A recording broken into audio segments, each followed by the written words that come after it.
Menteri Sekretaris Negara Prasetyo Hadi buka suara soal rancangan undang-undang penanggulangan disinformasi dan propaganda asing.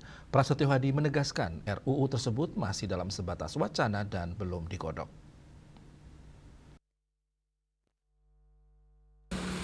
Menteri Sekretaris Negara Prasetyo Hadi buka suara soal rancangan undang-undang penanggulangan disinformasi dan propaganda asing.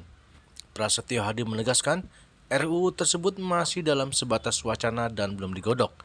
Prasetyo Hadi menambahkan RUU itu bukanlah untuk menutup atau membatasi keterbukaan informasi, sebaliknya pemerintah ingin memastikan setiap platform dan sumber informasi memiliki prinsip pertanggungjawaban yang jelas atas konten yang disebarkan. Informasi dan komunikasi itu, apalagi kalau ada pihak-pihak yang tidak bertanggung jawab. Sebenarnya semangatnya itu. Mas sama perpres, Masih di menteri berarti Mas ya? Masih wacana Pak, masih wacana.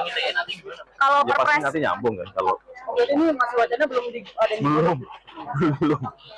Mas kalau perpres ojol gimana Mas? Jadi kira-kira gini loh supaya apa ya namanya, dengan perkembangan teknologi, perkembangan AI itu, tapi juga ada bentuk tanggung jawabnya gitu.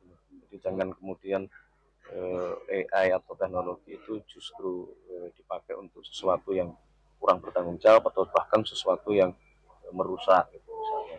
Kalau yang terkait propaganda, kalau yang positif, wah kita harus melek teknologi, kita harus mau mengejar ketertinggalan dalam hal teknologi. Kalau yang propaganda asingnya seperti apa Mas contohnya?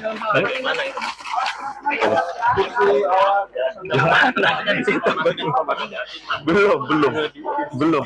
Mas kalau perpres ojol gimana Mas? Perpres ojol. Perpres